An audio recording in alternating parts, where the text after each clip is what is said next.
नमस्कार। स्वागत है आपका हमारे चैनल स्पिट ऑफ इम्बाइब में। पिछले भाग में हमने सुना कि गेसु सुधा से मिलने उसके घर आती है और उसके बाद सुना कि चंदर सुधा के लिए मास्टर बिसरिया को घर ले आता है।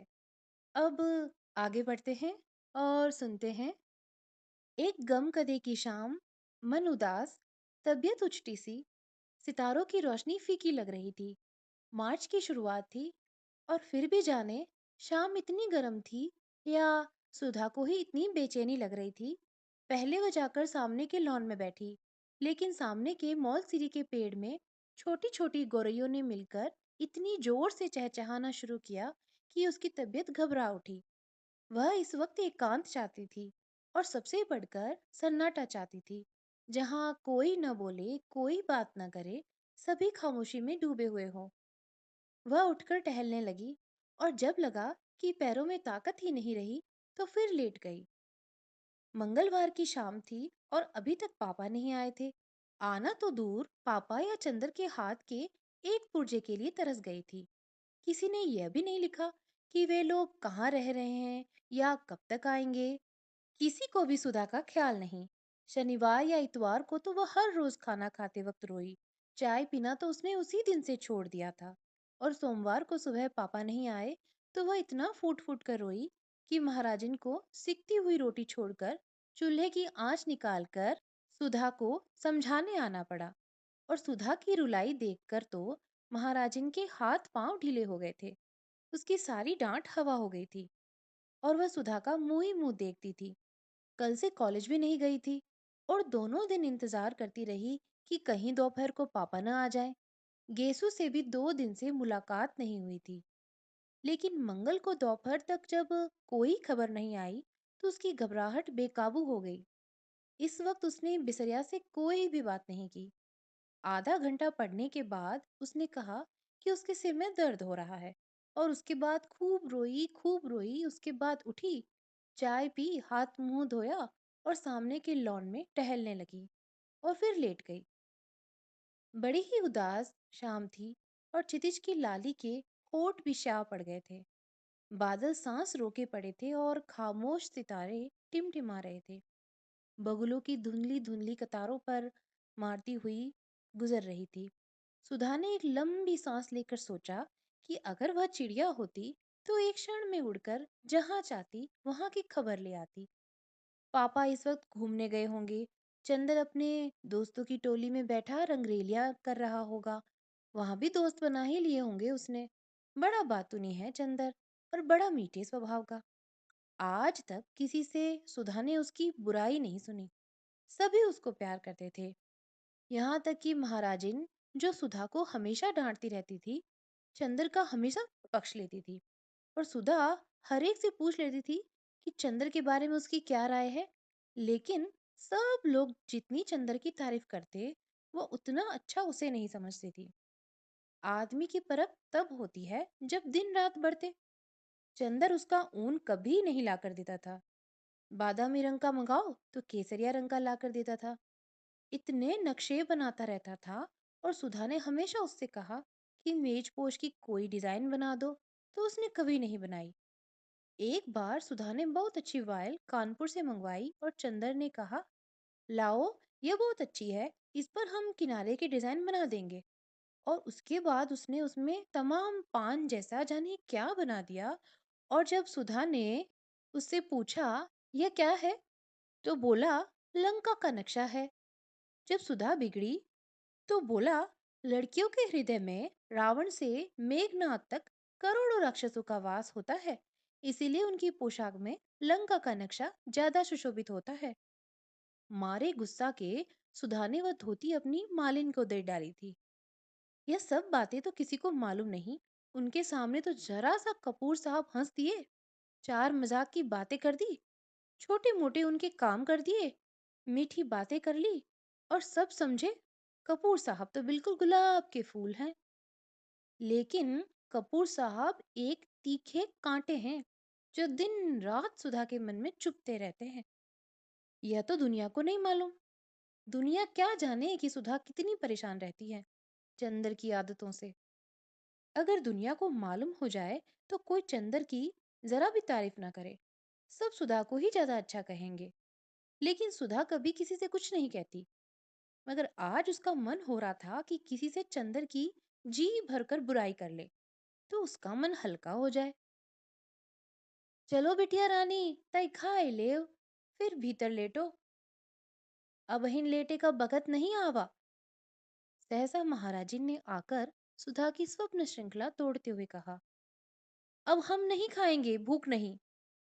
सुधा ने अपने सुनहले सपनों ही में डूबी हुई बेहोश आवाज में जवाब दिया, खाए ले बिटिया, खाए पिए छोड़े से कसम काम चली, आओ उठो। महाराजी ने बड़े दुलार से कहा। सुधा पीछा छूटने की कोई आशा नहीं देखकर उठ गई और चल दिखाने। कौर उठाते ही उसकी आंखों में आंसू छलक आए, लेकिन अपने को रोक लिया उसने। दूसरों के सामने अपने को बहुत शांत रखना चाहता आता था उसे अच्छे से। दो कोर खाने के बाद वह महाराजिन से बोली, आज कोई चिट्ठी तो नहीं आई? नहीं बिटिया, आज तो दिन भर घरे में रही हो। महाराजिन ने पराठे उलटते हुए जवाब दिया। काहे बिटिया, बाबूजी कुछ ना ही लिखें तो छोटे बाबू तो लिख देते। अरे महाराजिन, यही तो हमारी जान का रोना है। हम चाहे रो रो कर मर जाएं, मगर न पापा को ख्याल, न पापा के शिष्य को। पर चंदर तो ऐसे खराब है कि हम क्या ही करें। ऐसे स्वार्थी हैं अपने मतलब के कि बस सुबह शाम आए और हम या पापा न मिले तो आफत ढा देंगे। बहुत घूमने लगी हो तुम, बहुत बाहर कदम निकल गया है तुम्हारा। और सच पूछो तो चंदर की वजह से हमने सब जगह आना जाना बंद कर दिया, और खुद है कि आज लखनऊ, कल कलकत्ता, और एक चिट्ठी भेजने तक का वक्त नहीं मिलता। अभी हम ऐसा करते तो हमारी जान नोच खाते। और पापा को देखो, उनके दुलार उनके साथ हैं तो बस, और किसी की फिक्र ही नहीं। अब तुम महाराजिन, चंद्र को तो कभी कुछ चाय वाय बना के मत देना। काहे बिटिया, काहे कोसत हो? कैसा चांद से तो हैं छोटे बाबू, और कैसा हंस के बातें करते हैं। माई का जाने कैसे हियाव पड़ा कि उन्हें अलग के दिहिस। बेचारा होटल में जाने कैसे रोटी खात होई। उन्हें यहीं बुलाए ले तो अपने हाथ की खिलाई के दुई महीना माँ मोटा के देई। हमें तो से ज्यादा उसकी ममता लगत है। बीबी जी बाहर एक मेम पूछत है, हिया कोने डाकदार रहत है? हम कहा नाही, हिया तो बाबूजी रहत है। तो कहत है, नहीं, यही मकान आए। मालिन ने सहसा आकर बहुत स्वतंत्र स्वरों में कहा, बैठाओ, उन्हें हम आते हैं। सुधा ने कहा और जल्दी जल्दी खाना शुरू किया और जल्दी जल्दी खत्म कर दिया। बाहर जाकर उसने देखा तो नील कांटे के झाड़ से टिकी हुई एक बाईसाइकिल रखी थी, और एक ईसाई लड़की लॉन पर टहल रही थी। होगी करीब 24-25 बरस की, लेकिन बहुत अच्छी लग रही थी। कहिए, आप किसे पूछ रही हैं? सुधा ने अंग्रेजी में पूछा। मैं डॉक्टर शुक्ला से मिलने आई हूँ, उसने शुद्ध हिंदुस्तानी में कहा। वे तो बाहर गए हैं और कब आएंगे कुछ पता नहीं। कोई खास काम है आपको? सुधा ने पूछा। नहीं, यूं ही मिलने आ गई। आप उनकी लड़की हैं? उसने साइकिल उठाते हुए कहा। जी हाँ, लेकिन अपना नाम तो बताती जाइए। मेरा नाम कोई महत्वपूर्ण नहीं है, मैं उनसे मिल लूंगी। और हाँ, आप उसे जानती हैं, मिस्टर कपूर को? आहा, आप पम्मी हैं, मिस डिक्रूज। सुधा को एकदम ख्याल आ गया। आइए आइए, हम आपको ऐसे नहीं जाने देंगे। चलिए बैठिए। सुधा ने बड़ी बेतकल्लुफी से उसकी साइकिल पकड़ ली। अच्छा अच्छा, चलो, कहकर पम्मी जाकर ड्राइंग रूम में बैठ गई। मिस्टर कपूर रहते कहाँ हैं? पम्मी ने बैठने से पहले पूछा। रहते तो वे चौक में हैं, लेकिन आजकल तो वे भी पापा के साथ बाहर गए हैं। वे तो आपकी एक दिन बहुत तारीफ कर रहे थे, बहुत तारीफ। इतनी तारीफ किसी लड़की की करते तो हमने तो सुना नहीं। सचमुच? पम्मी का चेहरा लाल हो गया। वो बहुत अच्छे हैं, बहुत अच्छे हैं। थोड़ी देर तो पम्मी चुप रही, फिर बोली, क्या बताया था उन्होंने हमारे बारे में? ओह तमाम, एक दिन शाम को तो हम लोग आप ही के बारे में बातें करते रहे, आपके भाई के बारे में बताते रहे, फिर आपके काम के बारे में बताया कि कितनी तेज टाइप करती हैं, फिर आपकी रुचियों के बारे में बताया कि आपको साहित्य से बहुत शौक नहीं है और आप शादी से बेहद नफरत करती हैं और आप ज़्यादा मिलती-जुलती नहीं, बाहर आती-जाती नहीं। और मिस डिक्रूज़, ना, ना, आप पम्मी कहिए मुझे।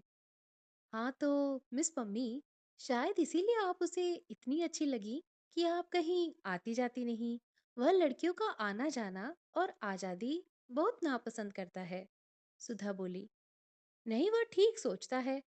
पम्मी बोली, मैं शादी और तलाक के बाद इसी नतीजे पर पहुंची हूँ कि 14 बरस से 34 बरस तक लड़कियों को बहुत शासन में रखना चाहिए। पम्मी ने गंभीरता से कहा। एक ईसाई मैम के मुंह से यह बात सुनकर सुधा दंग रह गई। क्यों? उसने पूछा। इसीलिए कि इस उम्र में लड़कियां बहुत नादान होती है और जो कोई भी चार मीठी बातें करता है तो लड़कियां समझती है कि इससे ज्यादा प्यार उन्हें कोई नहीं करता। और इस उम्र में जो कोई भी ऐरा गैरा उनके संसर्ग में आ जाता है उसे वे प्यार का देवता समझने लगती है। और नतीजा यह होता है कि वे ऐसे जाल में फंस जाती है कि जिंदगी भर उससे छुटकारा नहीं मिलता। मेरा तो यह विचार है कि या तो लड़कियां 34 बरस के बाद शादी करें जब वे अच्छा बुरा समझने के लायक हो जाएं। नहीं तो मुझे तो हिंदुओं का कायदा सबसे ज्यादा पसंद आता है कि 14 वर्ष के पहले ही लड़की की शादी कर दी जाए और उसके बाद उसका संसर्ग उसी आदमी से रहे जिससे उसे जिंदगी भर निबाह करना है और अपने विकास क्रम से दोनों ही एक दूसरे को समझते चलें। लेकिन यह तो सबसे भद्दा तरीका है कि 14 और 34 बरस के बीच में लड़की का शादी हो या उसे आजादी दी जाए। मैंने तो स्वयं अपने ऊपर बंधन बांध लिए थे। तुम्हारी तो शादी अभी नहीं हुई? नहीं। बहुत ठीक। तुम 34 बरस के पहले शादी मत करना। अच्छा, हाँ। और क्या बताया चंदर ने मेरे बारे में? और तो कुछ खास नहीं। हाँ, यह कह रहा था कि आपको चाय और सिगरेट बहुत अच्छी लगती है। ओहो, देखिए, मैं भूल ही गई। लीजिए, सिगरेट मंगवाती हूँ। और सुधा ने घंटी बजाई। रहने दीजिए, मैं सिगरेट छोड़ रही हूँ। क्यों? इसीलिए कि कपूर को अच्छा नहीं लगता और अब वह मेरा दोस्त बन गया है और दोस्ती में एक दूसरे से निभा ही करना पड़ता है। उसने आपसे यह नहीं बताया कि मैंने उसे दोस्त मान लिया है? मम्मी ने पूछा। जी हाँ, बताया था। अच्छा, तो चाय लीजिए। हाँ, हाँ, चाय मंगवा लीजिए। आपका कपूर से क्या संबंध है? मम्मी ने पूछा। कुछ नहीं। मुझसे भला क्या संबंध होगा उनका? जब देखिए तब बिगड़ते रहते हैं मुझ पर और बाहर गए हैं और आज तक कोई खत नहीं भेजा। ये कहीं संबंध है? नहीं, मेरा मतलब आप उनसे घनिष्ठ है। हाँ, कभी वह छिपाते तो नहीं मुझसे कुछ। क्यों? तब तो ठीक है। सच्चे दिल के आदमी मालूम पड़ते हैं। आप तो यह बता सकती हैं कि उन्हें क्या-क्या चीजें पसंद है? हाँ, उन्हें कविता पसंद है। बस कविता के बारे में बात ना कीजिए। कविता सुना दीजिए उन्हें या फिर कविता की किताब दे दीजिए उन्हें। और उनको सुबह घूमना पसंद है। रात को गंगा जी की सैर करना पसंद है। सिनेमा तो बहुत पसंद है। और और क्या? हाँ, चाय की पत्ती का हलवा पसंद है। यह क्या होता है? मेरा मतलब बिना दूध की चाय उन्हें पसंद है। अच्छा, अच्छा। देखिए, आप सोचेंगी कि मैं इस तरह से मिस्टर कपूर के बारे में पूछ रही हूँ जैसे मैं कोई जासूस हूँ। लेकिन असल बात में मैं आपको बता दूँ कि मैं पिछले 2-3 साल से अकेली रहती थी। किसी से नहीं मिलती-जुलती थी। उस दिन मिस्टर कपूर गए तो पता नहीं क्यों मुझ पर प्रभाव पड़ा। उनको देखकर ऐसा लगा कि यह आदमी है जिसमें दिल की सच्चाई है, जो आदमियों में बिल्कुल नहीं होती। तभी मैंने सोचा इनसे दोस्ती कर लूं। लेकिन चूंकि एक बार दोस्ती करके विवाह और विवाह के बाद अलगाव मैं भोग चुकी हूँ। इसीलिए इनके बारे में पूरी जांच पड़ताल कर लेना चाहती हूँ। लेकिन दोस्त तो अब बना ही चुकी हूँ। चाय आ गई थी और पम्मी ने सुधा के प्याले में चाय डाली। ना, मैं तो अभी खाना खा चुकी हूँ, सुधा बोली। पम्मी ने दो तीन चुस्कियों के बाद कहा, आपके बारे में चंदर ने मुझसे कहा था। कहा होगा, सुधा मुंह बिगाड़ कर बोली। मेरी बुराई कर रहे होंगे, और क्या। पम्मी चाय के प्याले से उठते हुए धुएं को देखती हुई अपने ही ख्याल में डूबी थी। थोड़ी देर बाद बोली, मेरा अनुमान गलत नहीं होता। मैंने कपूर को देखते ही समझ लिया था कि यही मेरे लिए उपयुक्त मित्र है। मैंने कविता पढ़नी बहुत दिनों से छोड़ दी, लेकिन किसी कवयित्री ने, शायद मिसेस ब्राउनिंग ने, कहीं लिखा था कि वह मेरी जिंदगी में रोशनी बनकर आया। उसे देखते ही मैं समझ गई कि यह वह आदमी है जिसके हाथ में मेरे दिल के सभी राज सुरक्षित रहेंगे। वह खेल नहीं करेगा और प्यार भी नहीं करेगा। जिंदगी में आकर भी जिंदगी से दूर, और सपनों में बंधकर भी सपनों से अलग। यह बात कपूर पर बहुत लागू होती है। माफ करना मिस सुधा, मैं आपसे इसलिए कह रही हूँ कि आप इनकी घनिष्ठ हैं और आप उन्हें बतला देंगी कि मेरा क्या ख्याल है उनके बारे में। अच्छा, अब मैं चलूंगी। बैठिए ना, सुधा बोली। नहीं, मेरा भाई अकेला खाने के लिए इंतजार कर रहा होगा, उठते हुए पम्मी ने कहा। आप बहुत अच्छी हैं। इस वक्त आप आई तो मैं थोड़ी सी चिंता भूल गई, वरना मैं 3 दिन से उदास थी। बैठिए, कुछ और चंदर के बारे में बताइए ना। अब नहीं, वह अपने ढंग का अकेला आदमी है, यह मैं कह सकती हूँ। ओह, तुम्हारी आंखें बड़ी सुंदर है, देखूं। और छोटे बच्चे की तरह उसके मुंह को हथेलियों से ऊपर उठाकर पम्मी ने कहा, बहुत सुंदर आंखें हैं।